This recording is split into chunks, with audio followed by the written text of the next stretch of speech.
Christmas, boys and girls. Merry Christmas in what, February? Where are we at? I don't even know. It could be This February. is ridiculous. It is December for us. It is. It is It's literally early December 6th. I think this is the earliest we've ever actually been on top of this. And yet these aren't going to air for a while. We're That's so fine. bad. Christmas in July, boys. We're so bad at recording the Christmas episodes in a timely manner. But that's why new listeners who haven't experienced in real time also get the experience. I got of all this kind of 3 going through. seasons. Yeah. All 3 seasons in the single Christmas season. It's true. We did. All right. This is our recap episode. We talk about all the things that went well, what didn't go well, some things that happened, things behind the DM screen, things that only I knew about that some of you folks didn't know about. Let's get started with just like how it all went. I thought it was a lot of fun. I will say this. This year we did 2. I got to get back in my normal voice. This year we did 2 animated object. I know campaigns.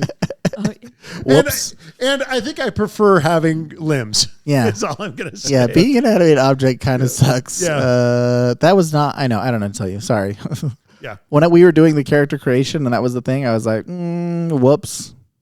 That's pretty much it. That's all on that one. Yeah, that's all right. Ross, how about you? How did you think this season went for you? I really like it. I always enjoy these holiday episodes, and I enjoy playing Jolly Kindle.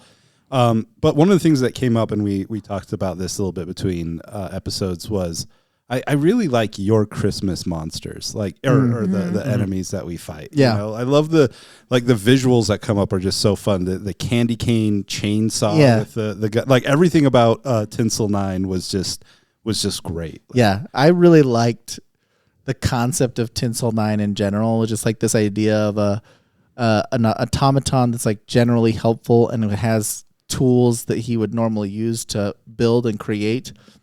That of, like, cutting wood and cutting objects is like a normal behavior for you to do if you were working in a workshop. Yeah. So in the second actual play episode, when I was like, hey, we should throw them in the fire and get rid of them, it was because I was looking at my character sheet and I saw summon construct. I want that for the future. I want that. That's funny. No, we need Tinsel. To kill Tinsel 9. Yeah. I love Tinsel 9. I really liked also when I was making it with Alex or with ChatGPT or whatever, the fact that like as a robot they gave him like a numerical value, just be like, oh, there's more Tinsels than just him, right? I like the idea of it. Which is kind of fun. But yeah, Maddie, anything you want to add?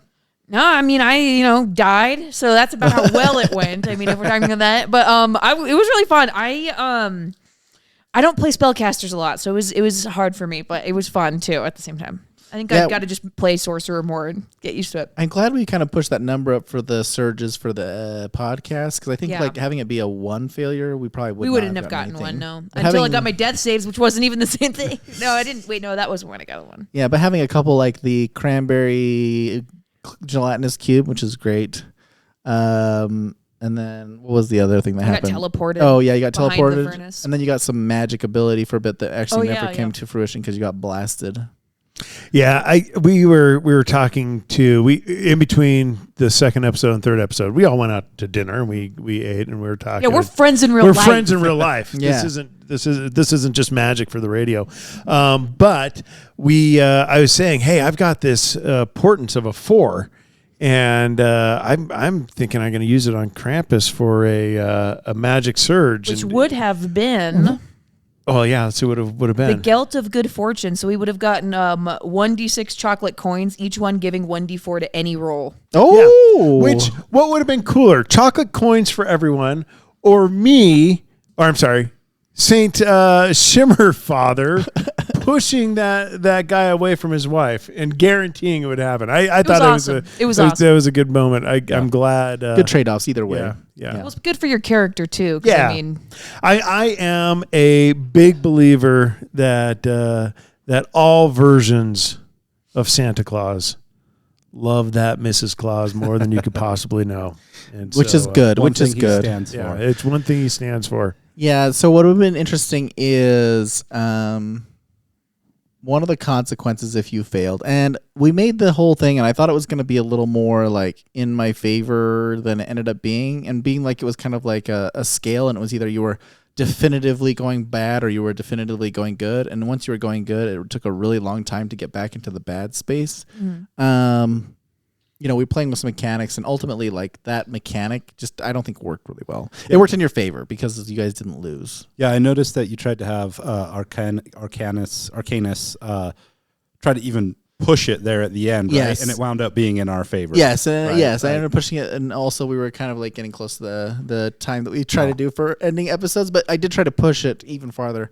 And the way the mechanics were supposed to work, so that everyone knows, right? I told you how like it goes one way or the other, which I didn't really like that, and I probably would do it differently in a different episode. But Yeah, one way or other, that can last forever. yeah, it almost it was lasting too long already, and I was like, yeah. oh, this is kind of a mistake. It should have been death saves. Yeah, that's what I where- thought it was. where That's why I first was to like, four. what the- Yeah, the problem with the death saves would It'd be be over too quick. yeah, it was probably going to end too fast in the way that the rest of Arcanus was set up.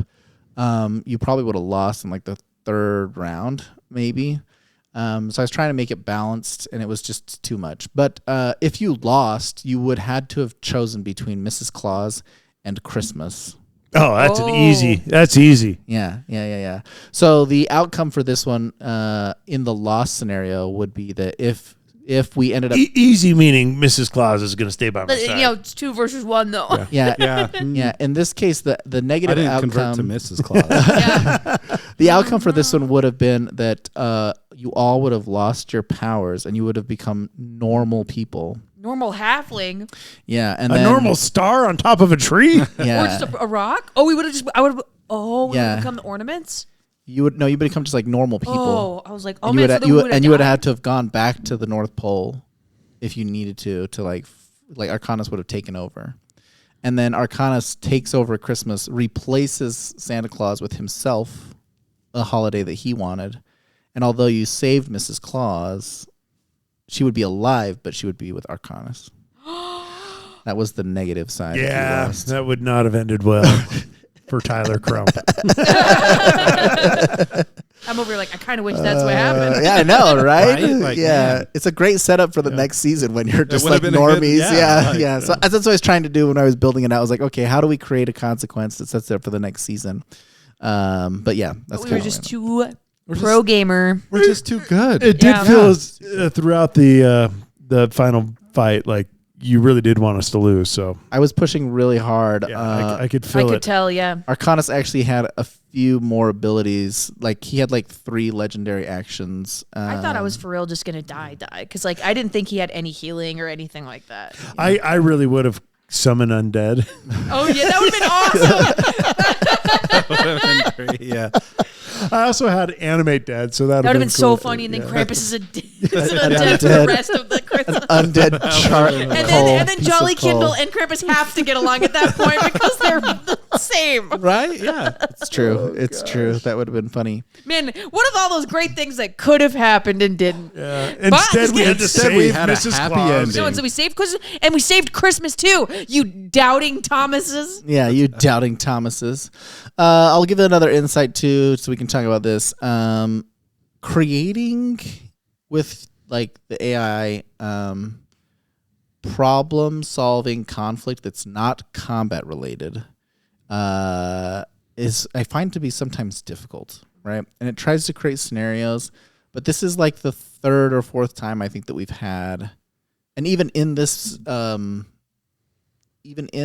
season alone, both kind of like Act 2 and Act 3, we're essentially like race against the clocks. Yeah. And we keep getting a lot of those race against the clocks. I'm trying to figure out what we can create within the one-shot scenarios, like non-race against the clock kind of situations where it's always like, oh, within X number of rounds.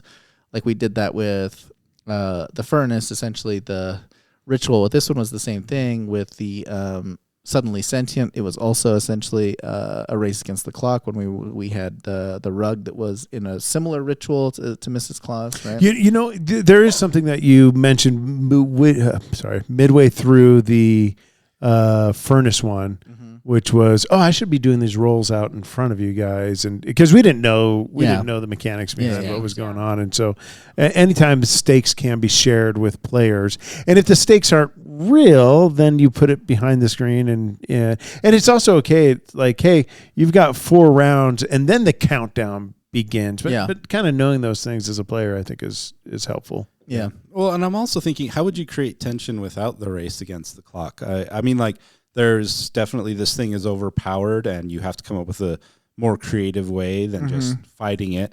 Other than that, I'm trying to think of, as far as the mechanics in D&D go, I mean, you have a puzzle you need to solve, but that doesn't really create tension. That's just a problem. Yeah. So That's the thing that I think with any one shot, a challenge that exists is like how you create tension essentially in that like middle act of like, it's not quite the final battle, but you're past the first part of like whatever, but you want some form of conflict, especially knowing that there is kind of like something on the horizon, especially like as a DM, a DM is kind of a player too. And you put all this time into you put the time into creating something, right?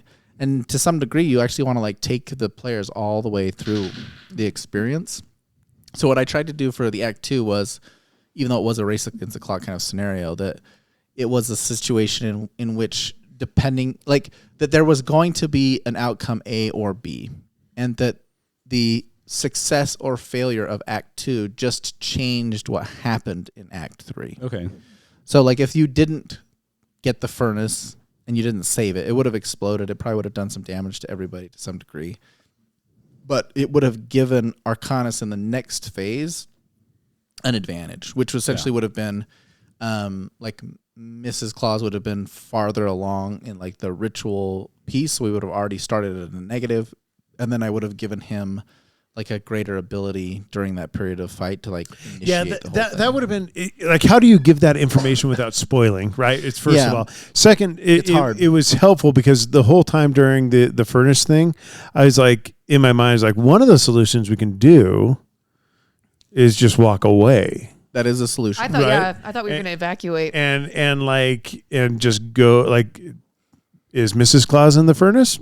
Nope. Okay.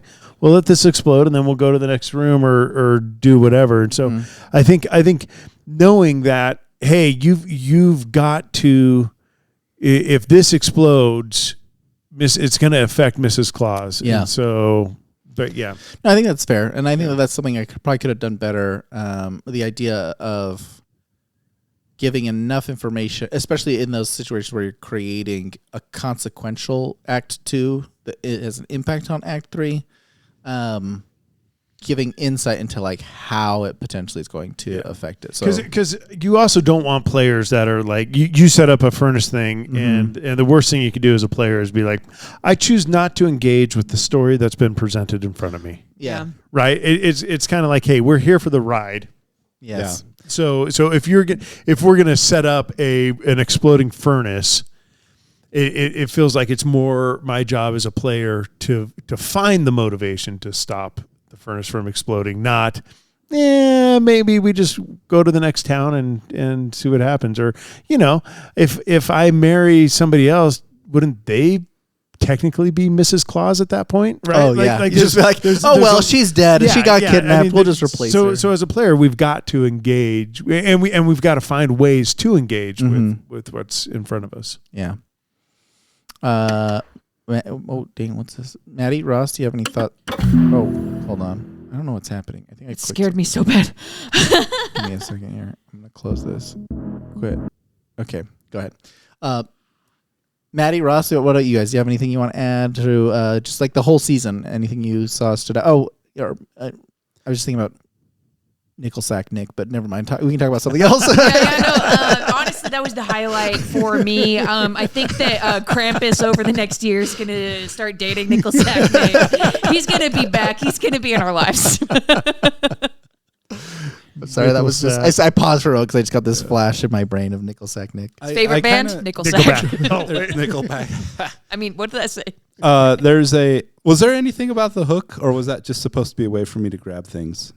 No, so what I did when we created the characters and the ornaments the first time, we kind of gave them some special powers, and we gave them like some downsides, but the downsides weren't really too much. So I tried to come up with ChatGPT like some additional like things that were annoying or like difficult, and those are the things that I came up with. So for Shimmer Father, it was whenever he would say more than a sentence, he would start like floating in a direction 5 feet in any direction.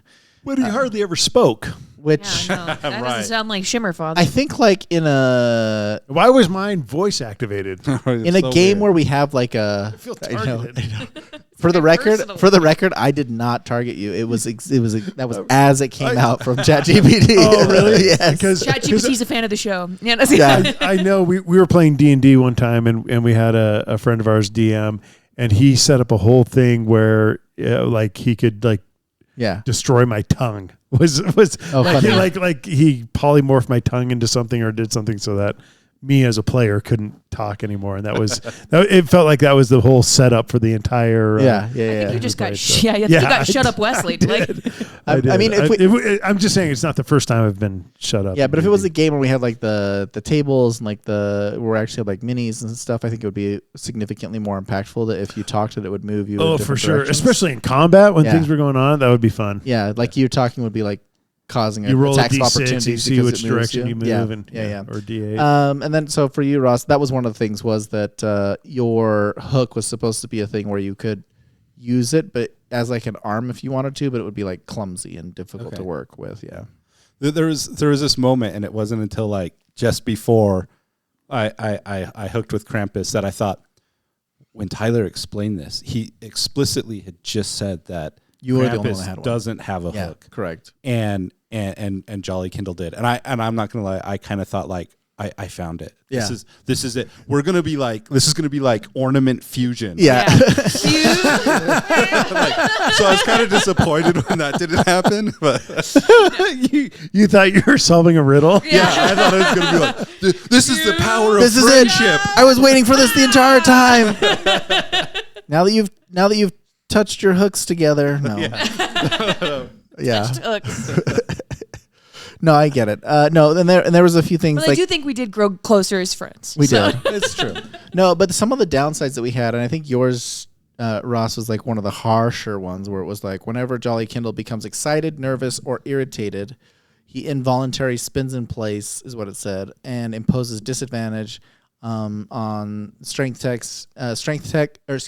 stealth checks and attacks, and may create noise. So like faint jingling or an eerie sound. So it's like that was like really, really punishing potentially, which is why it didn't explicitly give you a save, and I just made one up on the spot because I was like, this is if he's a barbarian, so he's going into an gonna emotional rage, rage yeah. every Yeah, yeah. time, and to have it give you a disadvantage by raging just felt like counter to your entire class. So But it was wonderful that it played out so well until the final battle. Yeah. Oh no, I think it was great. All right. Any other comments, concerns? I do want to just share something. I've been waiting a long time to use Mordenkainen's Faithful Hound in a game. and in combat. It's a spell designed to be like a watchdog Yeah. in camp or something like that, and with Mrs. Claus in a stationary position. Yeah. It became a really good way to use it. There is a thing with that spell where a creature, if they enter the space and do not speak the code word or speaking the password, Yeah. then they take damage, right? Oh, sure. But if you speak the password, then you're fine. Right. And so I was thinking, oh gosh, how do I tell Mrs. Claus what the password is? Ew. With that, and which is when I was like, oh, we have to have a safe word, and then I was like, I was trying to ask ChatGPT what the safe word would be. what their safe word would be, and it recommended things like sugar plum, Oh. gingerbread, mistletoe. I liked jingle jangle, but that's a phrase. Yeah. Yeah. And stuff. But I thought in the end I went with Blitzen. So anyway. Blitzen. Yes. Okay. That's their safe word. Poor Blitzen. You Like, give me- One of the deer. just if everybody wanted an inside peek, that's what you said. So that was Can you imagine using your pet's name as That's behind closed doors for the clauses. First of all, the reindeer are pets. Yeah. Oh, that's right. They're your pet and your car. They're livestock. It's completely different. Apparently, their pet, their car, their safe word. And they can talk. They're intelligent. Like, Maybe jingle jangle was better or sugar plum.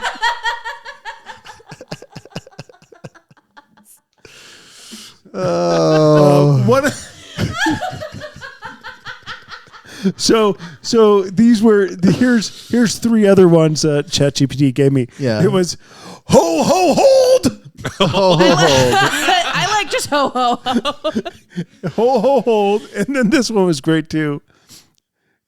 Candy cane protocol. Because what does that even mean? Candy cane protocol. And then the last was Is it a number 1 or number 2? and then the final one of its extreme ones was reindeer stop. Reindeer stop. Excuse me? Yeah. Why are the reindeer there? I mean, it's in line with the Blitzen. I don't know. yeah. Joe's Blitzen. It's Yeah. Oh, Tinsel crisis. tinsel crisis. Peppermint emergency.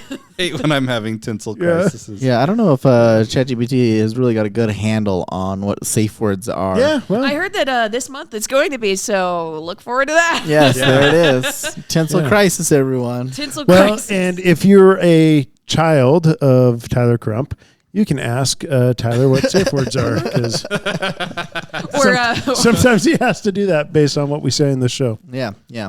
All right. Any other comments or thoughts about this season? Anything fun? You know, I I like can't think of any better way to end the Christmas season than with that thought. with the safe word. God bless us, everyone. Merry Christmas. All right, Merry Christmas, everyone. Thank you. We'll see you guys coming into next year for us next season, season 17. We'll be sure to have you, of course, and love to have you share with your friends. If you're enjoying the podcast, share your podcast. Tell your D&D buddies about it, or anyone that you know plays D&D. Be like, hey, I got this funny podcast that we listen to from time to time. Would love the Or at least a podcast where people think they're very Yeah, funny. no, it's like it's funny from time to time. Not that I listen to it from time to time. yeah. Those guys. Thank y'all. We'll check you next time.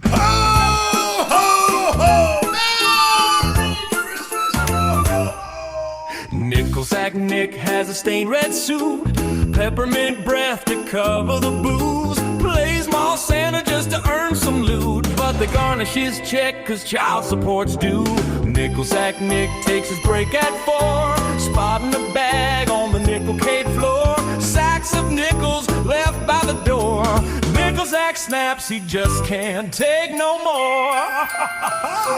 Nickel Sack Nick, staggering fast with a sack held tight. Nickel Sack Nick, Nickel Sack, Nickel Sack Nick, running from segways, Nick takes flight. Nickel Sack Nick, Nickel Sack Nick, gasping and wheezing, he ain't quick, so what goes the sack of old? Nickel Sack Nick, Nickel Sack Nick. Nickel Sack Nick leaps past the tree, pretzel stand burst in salty debris. In boutique stores he slipped unseen, till they cornered his sack by the doors at Macy's. Nickel Sack Nick flung nickels askew, in the confusion he slipped from view. Some say he fled, others swear it's true that December still rings with nickels and a grunt or two.